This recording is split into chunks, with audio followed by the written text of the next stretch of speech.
Hi, I'm Soul Catcher Simp, talking about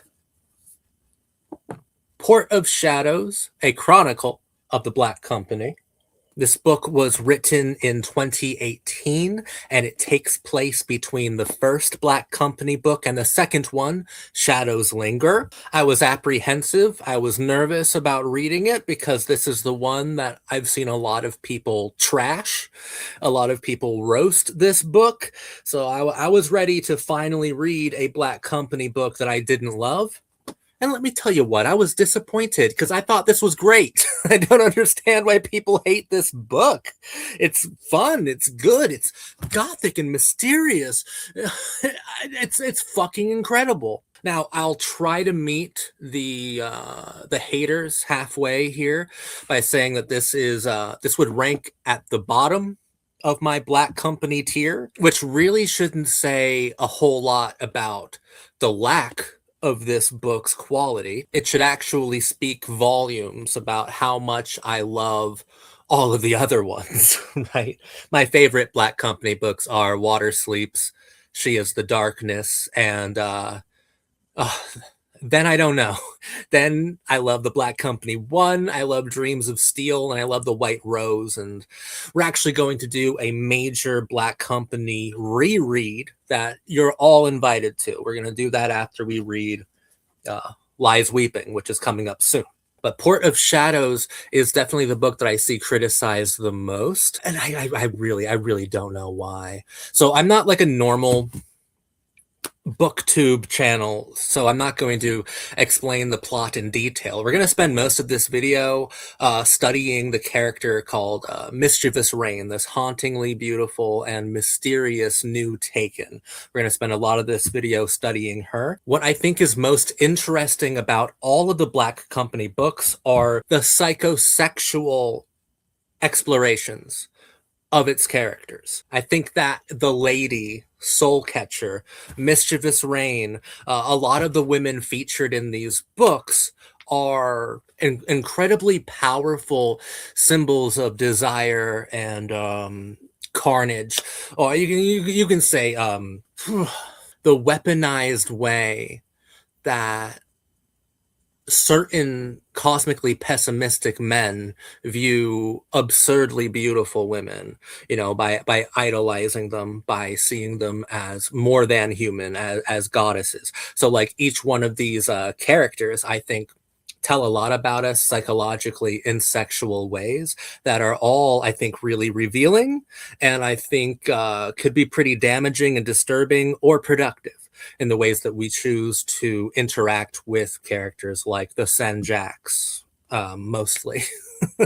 And the Black Company books are perfect for me because, okay, I don't know if you've seen the film Day for Night, a 70s film by Francois Truffaut, but there's a line in there that's just, women are magic. And at my most fucking cringe. I mean, I think that's how I view beautiful women for sure. And the Black Company also views women that way. Women are magic. Speaking of French films, though, is Glenn Cook a fan of 30s French poetic realism?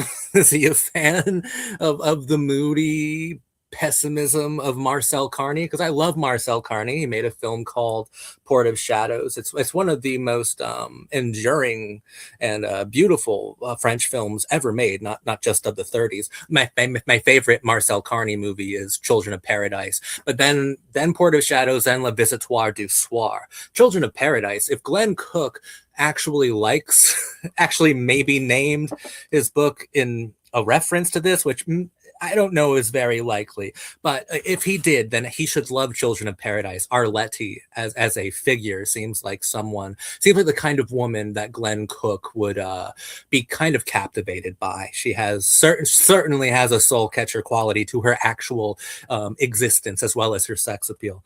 But Port of Shadows, this is what I think of immediately. This Jean Gabin film, and Michelle Morgan is certainly beautiful enough to be Mischievous Rain as well. So I was wondering, I was curious, maybe. Beautiful film. Watch it. If you like the Black Company books, then you'll kind of like the romantic pessimism and mortal uh mortal fucking gloom and doom of this piece. It's very good. I think that Port of Shadows is very direct in its investigations of the psychosexual relationship between a certain kind of desperate man on the verge of insanity and an overwhelming amount of beautiful women that look exactly alike. Right, a key point in this book is that when all of the Titus Elbas, all of the copies start to sync up their menstrual cycles and get periods at the same time, they get stronger, which makes the men more anxious and more moody and more forgetful. Right? I mean, this is a book about exploring just what it means for men who've only known sisters and whores to be around women who are much more than that. It also forces Croker into a domestic situation because the new Taken, who is called Mischievous Rain, shows up with two shadow children, Firefly and Shin, and also this cat here, Anku.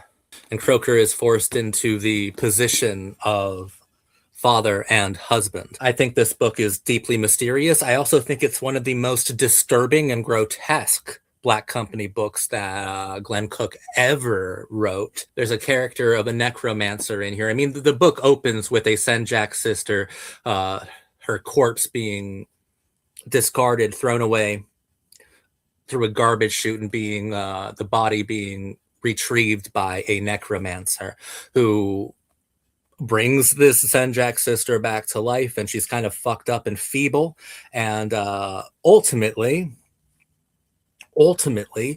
that story ends up being about consensual necrophilia.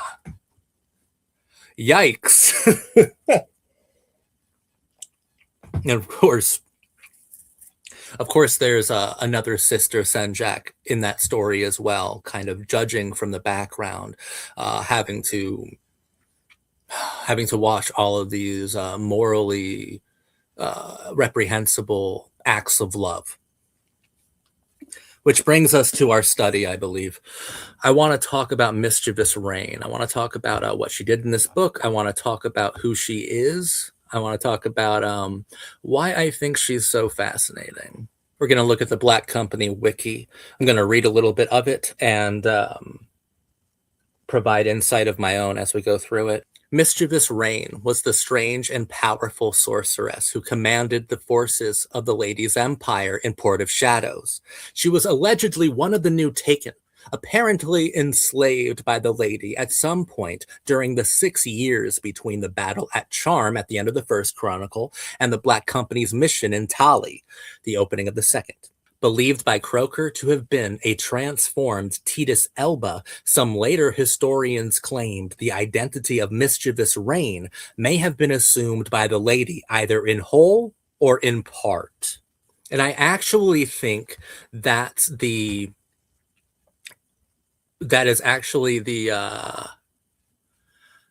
yeah.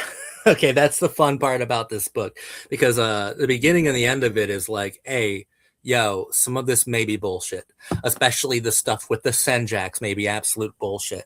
Like, we read that wiki the other day about Soulcatcher, and the wiki was like, we did detective work and we figured out Soulcatcher's true name, and it's like, okay, maybe, but at the same time, true names wouldn't be in one of the annals, right? Like, Croker wouldn't have written down his beloved's true name in case someone would want to use that against her. He wouldn't have written down anyone's true name, but also by protecting his wife's true name, he's also protecting Soulcatcher's true name, for that matter. You can't trust 100% any of the chronicles, any of the works of any of the annalists. You cannot trust any of them. But the book is like, yeah, the stuff with the Senjak, probably complete lunacy. That necromancer stuff, probably just complete fucking bullshit. You can choose to believe it or not. Even the last line of the book is like, okay, so they gave you all the evidence. It's probably the Lady, but maybe it's not. Maybe it is like the original Titus Elba copy. Now, start arguing amongst yourselves. But I think that the lady idea is the best idea, but I think it's a little bit more complicated than that. I think it's a time traveling lady, and I was happy when I went searching for what other fans of the series thought. People agreed with my time traveling idea. And we're going to read this Reddit post because this person, I think, succinctly and quickly was able to kind of summarize, I think, the best options for who Mischievous Rain actually was. This is a user called the Blacksmith from the Black Company subreddit. Now, Identity of Mischievous Rain by the end of Port of Shadows. Port of Shadows is a book of mysteries and was hoping to read others' perspective on the ending. Who was Mischievous Rain at the end when reconnecting with Laisa? From what I understand, there are two options. Now, this person listed three options, but that's fine. That's fine. But two of those options are the lady, just at different times. And that's actually really significant and important because I'm like, this is a time traveling lady, okay? All right. Number one, it was Titus Elba the entire time. It is possible it was Titus Elba in the form of Mischievous Rain using information provided by Lady, though to believe this would undermine about half the book's word count. Agreed. Number two, Lady during the events or preceding Shadows Linger. We know that Lady has a fascination with Croker after their interactions in the first book, and it is reasonable to assume she could adopt the persona of Mischievous Rain to explore life as Croker's wife. At the end of the novel, it is clear to me that Mischievous Rain, at this point, is Lady in disguise as she speaks to Laisa as her sister and can recall the time they had spent together under Papa's eye. She then uses Croker's true name from before he joined the company. The information could have been acquired by Lady using her eye. Yes. Thank you for saying that. Yes, that's the only way that someone could get that information because no one knows that information. The old man captain doesn't know that information. No one knew that information. The only way you can get it is through the Lady's eye. That's absolutely right. But complication there, because I think that The White Rose is underrated as a beautiful love story as well. And I don't think that Lady was just as devoted to Croker directly after the first book. She was obviously very intrigued by him and charmed by him and liked him, but she couldn't really explain why. By The White Rose, she could explain why.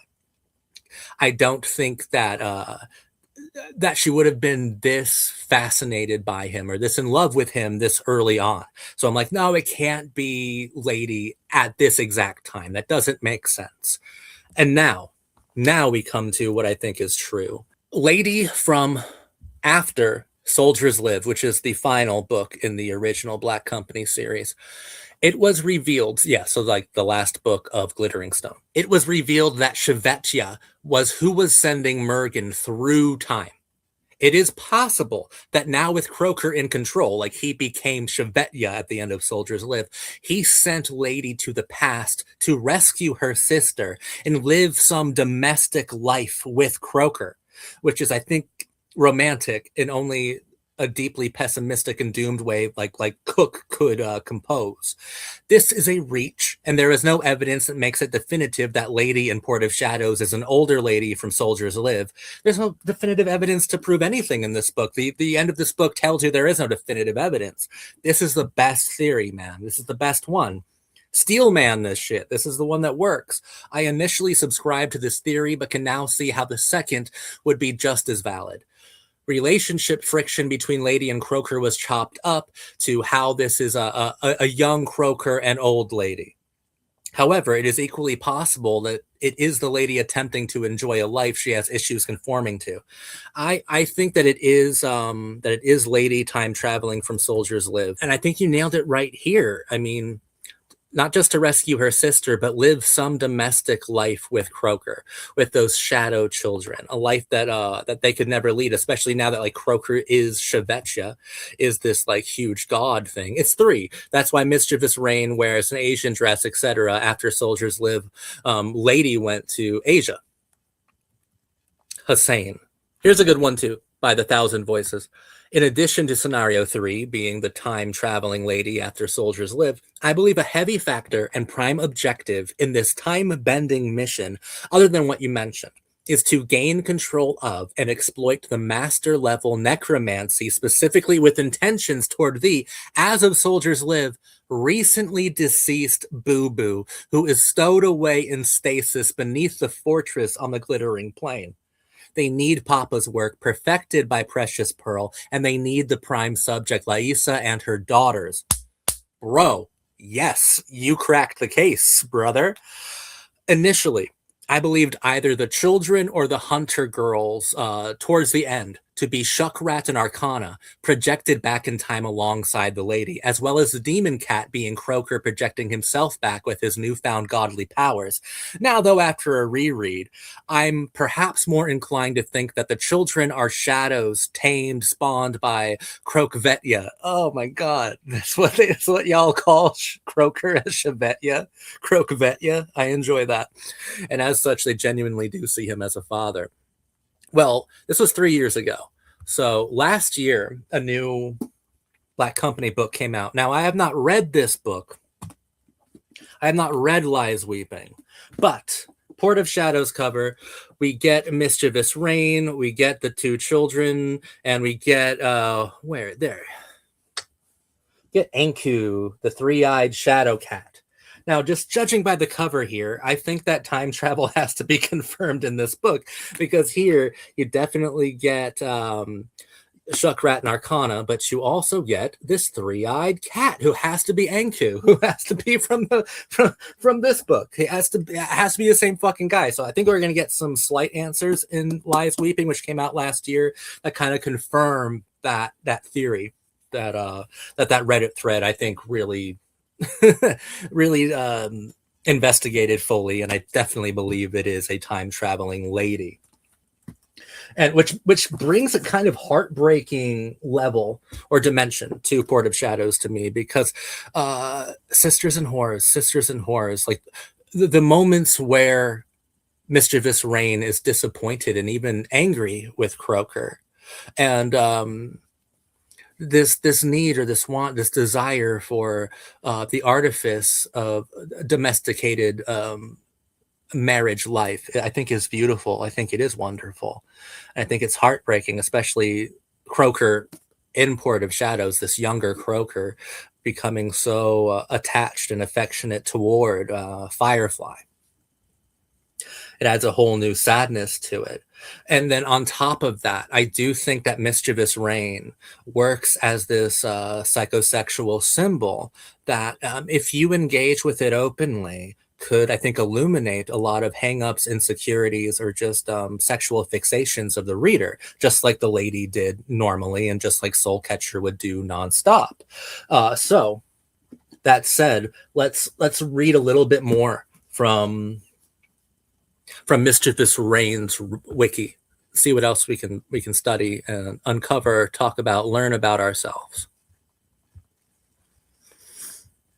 Mischievous Rain's stated goal was to stop the insurrectionists' threat of the Port of Shadows. She had supernatural tattoos which moved on her skin, wore a yukata that featured both a midnight blackness that was darker than any other cloth and moving star shapes, and was often followed by a magic sound like wind chimes tinkling. I love that shit in Port of Shadows.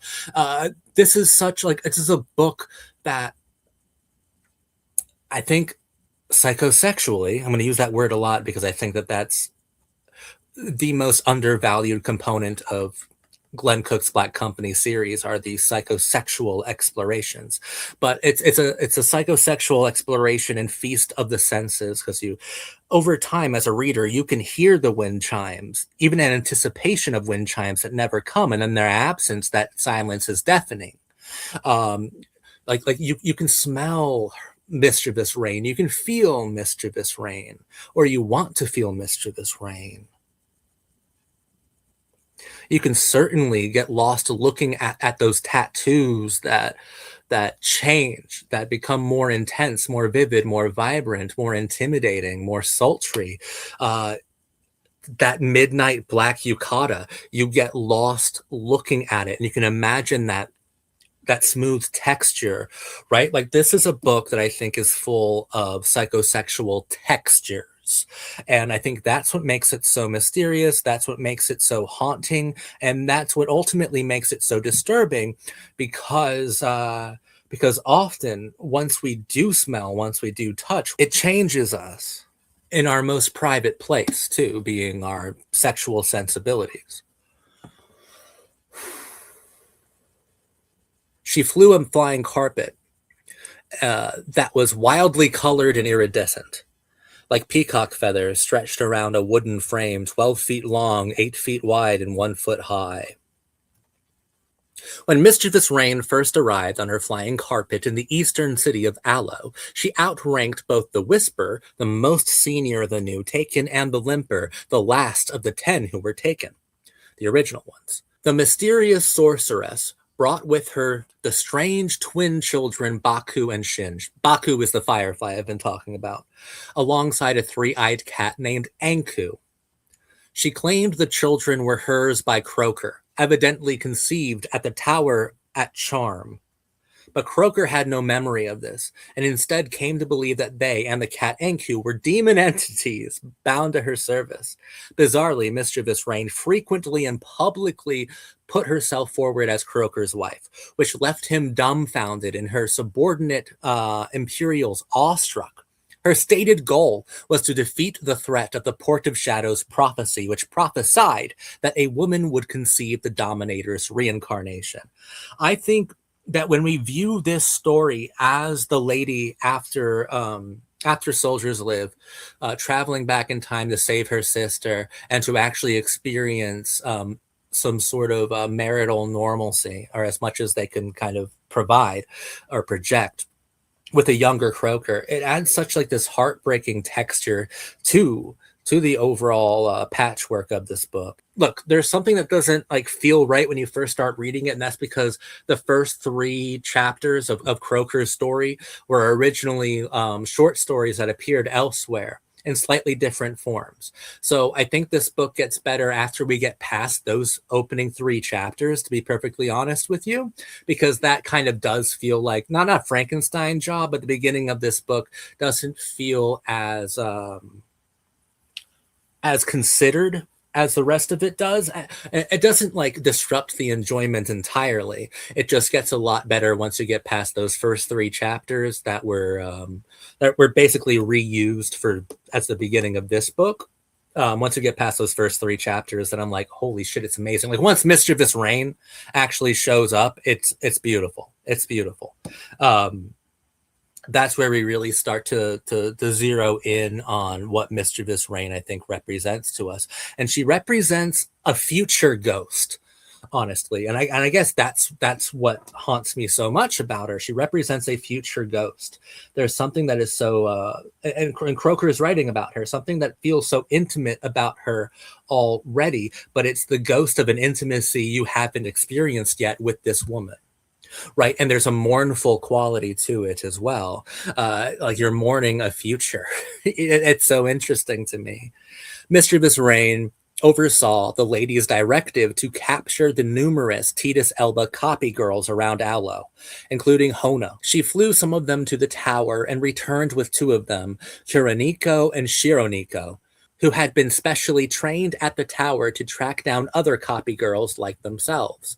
Next, in the Ghost Country, Mischievous Rain commanded a vast imperial army, almost every sorcerer from within the Empire, to systemically wipe out the numerous, unnamed, ancient sorcerers and lethal monsters that had been buried throughout that region for untold centuries. I thought the Ghost Country was such a cool place, dude. I thought the Ghost Country fucking ruled.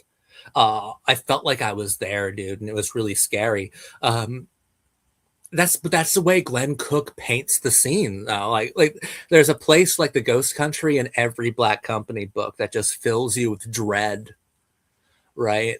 And this beautiful, mysterious woman like Mischievous Rain being the commander within this environment of absolute dread, I think speaks volumes about how Glenn Cook is associating eroticism, but not just eroticism in Port of Shadows case, but marriage, intimacy, future ghosts with ancient dread. unearthed. She then orchestrated the imperial capture of the Granite Castle, where a cell of resurrectionists were hiding behind an invisible, impregnable barrier of sorcery. After having several tunnels built beneath the sorcery barrier, Mischievous Rain sent Anku and other forces to neutralize the resurrectionists within. She personally entered the castle with Croker, Baku, Shin, Kuroniko, and Shironiko, and they encountered the woman called Laisa and her elderly son, the wizard Precious Pearl. Laisa, formerly one of the 4 Senjak sisters, and I loved all the time we spent with the Senjak sisters. I eat that lore up, even if it's mostly bullshit, I eat it up entirely. That's the most fascinating sisterhood in fucking books, okay? Recognized Mischievous Rain, indicating the Taken was in fact a member of the Senjak family and could have been the lady herself. Mischievous Rain also inexplicably knew Croker's birth name and introduced him to Laisa as her husband. This is so cool. Moments later, a high magnitude spell of completely unknown origin that had been slowly crescendoing for many weeks climaxed, and virtually everyone forgot the name Mischievous Rain and that she had ever existed. The Black Company and most of the people in Aloe, except for example, Sana Ans, gradually lost not only their memory of Mischievous Rain, but most of their time in this region in general. I really enjoyed this book. I thought it was very good. Once again, it's at the very bottom of my Black Company ranking right now as it stands. But it's still great. I think it's still so much fun to read. I think it still reveals a lot about us. And maybe why I think Mischievous Rain is so haunting, and I do call her a future ghost, should actually advertise a lot about how I view marriage, about how I view domestic life, about how I view a life with children. Maybe that's maybe that's what we should garner from that.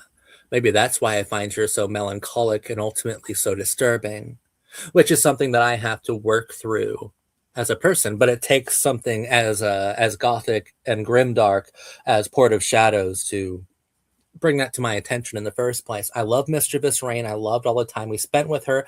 I love like the bitterness. I love the sweetness of her presence. I loved Croker throughout this book. I loved him interacting with his children. I loved Silent, being able to be around some of these characters who had been long gone was such a nice thing. I loved being around Silent again. I loved being around the Captain again. You know, I forgot how much I did enjoy the Captain in the first 2 Black Company Chronicles. But Silent, all-star character, and he did wonderful things here. And it feels like Silent's the last person to forget out of the company too, which I think adds a great deal of weight to his character and to what made him so unique, not only among the sorcerers of the Black Company, but just among the characters in general. Silent, I want to do a character study of Silent pretty soon. The more I think about Silent, the more I feel like I relate to the guy. I think he's one of the most intensely relatable and tragic characters in the entire series. But I loved being around him again.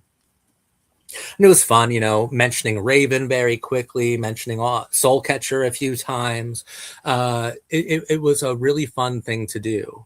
And of course, I mean, I think that mentioning Raven, mentioning Soulcatcher, I'm not necessarily remembering what they did in the Black Company. I'm remembering what happened later. So Glenn Cook, I think narratively, just through the structure of the nostalgia, it's not really nostalgia. It's I'm remembering those characters, future ghosts at this point. When they bring up Raven, I think of the Silver Spike. When they bring up Soulcatcher, I think of She is the Darkness and Water Sleeps. I'm not necessarily thinking of the past. I'm thinking of their future ghosts. And of course, there's mournful qualities associated with that, like with Raven. And there's erotic ones that still have to be unpacked, like with Soulcatcher. I think this entire book is about future ghosts and about how hauntingly beautiful they are and how disturbing their creations are, their origins are. I think that Port of Shadows is a beautiful, grimdark fantasy book.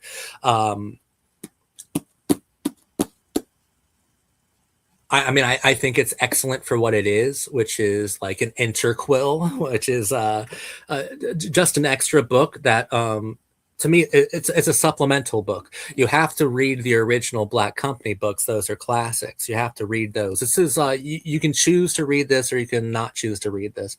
Nobody remembers that this happened, right? So it doesn't necessarily affect the original Black Company stories. But I think that you'd benefit a lot. It's very beneficial to read this book, and I don't understand all the hate that it gets. I don't even care to engage with the hate that it gets because I think it's intensely enjoyable and intensely striking, and I think it's moving. I think it's affecting, and I think it's disturbing and exciting. And Mischievous Rain turns me on, and that's that's good. Thank you for that.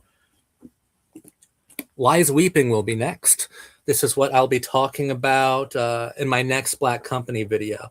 And then after I finish Lies Weeping, we're going to start the Black Company Mega Readathon, where we read the original series all over again. And spend a lot of quality time with each book and do some character studies along the way with each book. And that will happen the last week of every month will be a part of that read along, readathon, analyze a thon thing. So the last week of this month will be the Black Company one, and then by the end of this year, we should be able to get through Shadow Games. And I will also be covering They Cry, the second part of A Pitiless Rain, the sequel to Lies Weeping, in mid-November when that book releases. But the next Black Company book will be about Lies Weeping, and then I will have officially read every Black Company book, and then we're just going to reread them all anyway. But I'm the Soul Catcher Simp. This is the life I signed up for. Pleasure to be serving in the Black Company. Thank you so much for watching me. I hope you got something of value out of this video. In the comments, hey, share your thoughts about Port of Shadows. Do you have a different idea about who Mischievous Rain was? Do you have a different identity? Let's argue. As Glenn Cook said at the very end of this book, so weigh what has been recovered, consider the sources, form your conclusions, then come to the discussion, prepared to argue. Do that in my comments. Argue with me. Argue with each other. But most of all, I'm just glad other Black Company fans have been able to find me. Port of Shadows, I think, is wonderful. I think it's great, and it's definitely one that I will reread. I do think that the reading order should remain as it is. You read the 10 original, and then you read Port of Shadows at the very end as something extra. But I don't think anyone should read Port of Shadows in between the Black Company and Shadows Linger if you're reading it for the first time, especially since I do think that it's Lady from the future. This was a family affair. They all went back in time. We know, I think that for a fact, Lady went back in time. But why couldn't Soul Catcher hitchhike there, especially if she's just kind of living through different things at this point because she's stuck in some paralysis? And the Daughter of Night, I mean, these are kids of the shadows, you know? I don't know. Maybe all that will be revealed in Lies Weeping, and I'm just guessing for no reason right now. But next time I see you, when I am talking about the Black Company, it'll be about Lies Weeping, and I hope to see all of you there. So thanks a lot. Bye for now.